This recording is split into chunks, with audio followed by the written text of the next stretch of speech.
Bonjour tout le monde. Donc là, ce que nous allons travailler, c'est la section 2.4, c'est-à-dire la fonction par partie. On va commencer par une analyse simple d'une fonction par partie. Supposons que je vais me faire à la main un petit peu, là, quelque chose qui ressemble à ça, comme ça, puis comme ça. Puis là, on va se placer des points, évidemment des valeurs. Donc ici, c'est 2, ici, c'est 5. On peut dire que c'est pas tout à fait, je l'accorde à l'échelle. 5 ici, 7 ici.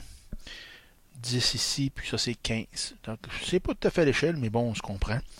Moi, ce que je vous demande, supposons ici, ce que je veux faire, c'est l'analyse de cette fonction-là. Je reconnais ici que c'est une fonction par partie, donc c'est plusieurs fonctions qu'on connaît. Première partie, c'est une degré 1. Deuxième partie, c'est une degré 2. Troisième partie, degré 0. Et pour ensuite terminer avec une degré 1. Donc, on les connaît tous séparément, sauf que si on les met dans un graphique. Je vais commencer par l'analyse de ça.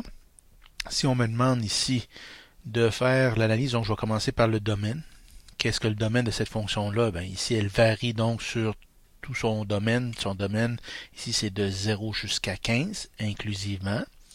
Mon image, ou pour les intimes, le codomaine, c'est des valeurs qu'elle peut prendre en X, donc en Y, pardon, donc de 0 jusqu'à 5. Si je vous demande ici, pour le fun, les extrémums, on retrouve le maximum et on retrouve le minimum. Donc le maximum ici c'est 5, c'est des valeurs en Y qu'on donne. Le minimum à 0. Ensuite, bon, allons-y avec les variations, tiens. Donc, variation, c'est quand est-ce qu'elle est croissante, décroissante et constante. Moi, j'aime beaucoup quand c'est séparé, c'est plus... Donc, strictement croissante, strictement décroissante, puis constante. Donc, j'aime quand c'est séparé. Donc, si on regarde ça ici, elle est croissante, cette fonction-là, de 0 jusqu'à 5. Elle est décroissante de 5 jusqu'à 7. Elle est ensuite décroissante encore de 10 jusqu'à 15. Elle est constante où, cette fonction-là? Elle est constante de 7 sur l'intervalle 7 à 10. Donc, en les séparant comme ça, moi, je trouve que c'est beaucoup plus visuel, beaucoup plus facile. Et c'est strictement croissant, strictement décroissant, ça fonctionne très bien. Si je vous demande, mettons, les signes.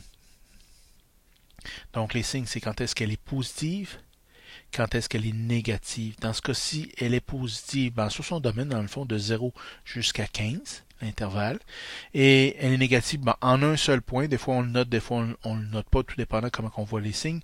Elle est négative à 15 parce que 15, sa valeur en Y c'est 0. 0 est à la fois, positif et négatif. Et bon, l'abscisse à l'origine, et l'ordonnée à l'origine. Donc ici, c'est toujours graphique. L'abscisse à l'origine, je vous rappelle, c'est la valeur de x lorsqu'y est égal à 0. Donc dans ce cas-ci, c'est 15. Et l'ordonnée à l'origine, c'est la valeur de y lorsque x est égal à 0. Donc dans ce cas-ci, c'est 2, tout simplement. Donc voilà une analyse très rapide, très sommaire d'une fonction partie entière, rapport fonction par partie, tout simplement. Donc c'est graphique, on prend le temps d'y aller avec le graphique.